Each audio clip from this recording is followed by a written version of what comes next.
Di hadis itu kan banyak disampaikan tentang tanda-tanda Imam Mahdi. Ya.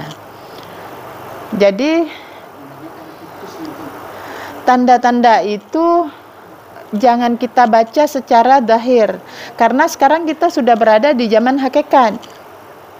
Kita bacanya juga harus dengan hakikat, harus dengan tamsil. Seperti misalnya tanda fisik Al-Mahdi itu hidungnya mancung, jidatnya lebar. Hidung itu adalah alat penciuman, iya kan? Untuk membedakan yang baik dan yang buruk. Apa itu? Al-Furqan. Al-Furqannya harus benar, Al-Mahdi itu. Bisa membedakan baik dan buruk dengan benar.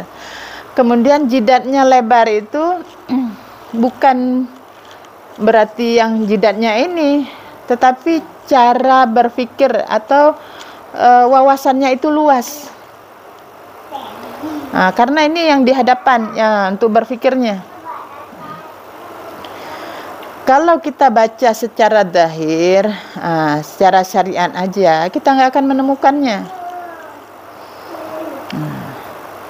Udah paham nih ya, di sini ini contoh. Kemudian nama bapaknya seperti nama bapakku. Jangan kita pikir, oh nama bapaknya Abdullah, udah jadi, nggak gitu. Itu ketinggian derajat, ketinggian ilmu, itu yang Allah maksud di situ.